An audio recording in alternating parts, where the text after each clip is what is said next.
नमस्कार मैत्रिणींनो, आज आपण करणार आहोत तुरीच्या ओल्या शेंगाची सुक्की भाजी. याआधी पाठीमागल्या 8 दिवसाखाली ना मी तुरीच्या शेंगाची अशी रस्सा भाजी तुमच्याशी शेअर केलेली आहे. आज म्हणलं सुक्की भाजी डब्याला टिफिनला असं देण्यासाठी ना सुक्की भाजी दाखवूया. तर खूप छान आणि टेस्टी होती. नक्की पहा तुम्ही, तुम्हाला नक्की आवडेल आणि एकदम साधी आणि सोपी आणि पौष्टिक, खूप पौष्टिक आहे. आता तुरीच्या शेंगा भरपूर भेटतात ना ह्या दिवसात. आता मग त्यापासून उकडून खातो आपण, त्याची रस्सा भाजी करतो, त्याची सुकी भाजी करतो. तर मग म्हणलं चला आज सुकी भाजीच करूया.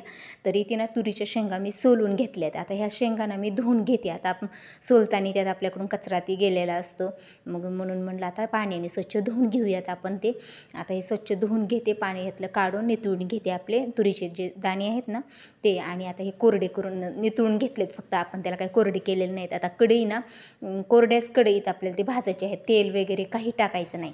तर फुल गॅसवर जर भाजलं ना असं कढईला खाली डाग ती माझ्याकडून झालं तसं, एकदम बारीक गॅसवर भाजा, वेळ लागू द्या पण बारीक गॅसवर एक 5 ते 6 मिनटं त्याला घासा. मी काय केलं, लवकर व्हावं म्हणून गॅस थोडा मोठा केला आणि पातळ कढई असल्यामुळे अशी कढई खालून काळी झाली, लवकर भाजण्याच्या ह्याच्यात कढई खराब झाली. नंतर मी घेतली ती ही स्वच्छ करून.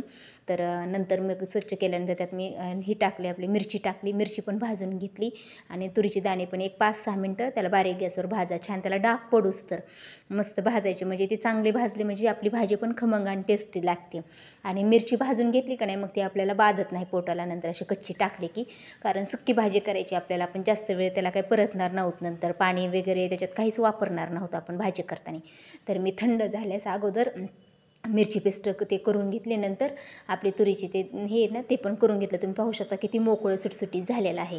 आता भाजी टाकण्यासाठी साहित्य: एक मोठा कांदा कट करून घेतला आहे, कोथिंबीर स्वच्छ धुवून कट करून घेतली, कढीपत्ता घेतला आहे, मीठ घेतले, हळद घेतले, लसूण पेस्ट घेतली, जिरे घेतलेत, मोहरी घेतली आणि जे आपण हिरवी मिरची भाजून घेतली का त्याची पण पेस्ट करून घेतलेली आहे.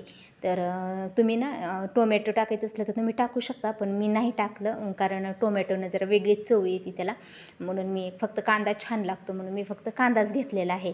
तर आता कढईत आपण तेल गरम करायला ठेवलेलं आहे. आता याला पाणी वगैरे काही लागत नाही, नुसत्या तेलात आणि मिठातच ही भाजी आपली होती. तर आणि लगेच 5 मिनटात, कारण आपण ते दाणे भाजून बारीक करून घेतलेले आहेत ना, त्याच्यामुळे त्याला काही वेळ पण लागत नाही.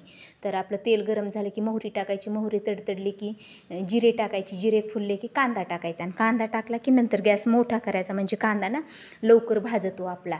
आणि फुल गॅसवरच कांदा, जरा जास्त पण लाल करायचा नाही आपल्याला कांदा, त्यात असा कांदा दिसला पाहिजे आपल्या भाजीत, अशा फक्त मऊ व्हावा तो कांदा आपला, इतपत त्याला आपल्याला भाजायचं आहे फुल गॅसवर. आणि त्याच्यातच कढीपत्ता टाकते. सुरुवातीला जर कढीपत्ता टाकला असतं तर तेल उडून अंगावर आलं असतं, म्हणून मी कांद्याबरोबरच कांदा टाकल्यानंतरच कधी पण कढीपत्ता टाकत असते. तर अशा प्रकारे एवढा मऊ झाला पाहिजे कांदा आपला.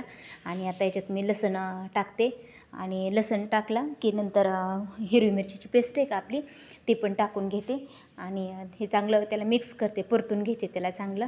आणि आता ना मीठ टाकते. तर मी ना आता हे कांद्याच्या हिशोबानेच मीठ टाकलेलं आहे. तुम्हाला जर नंतर आणखीन भाजीत आपण वरून थोडंसं मीठ आणखीन वरून टाकणार आहोत नंतर.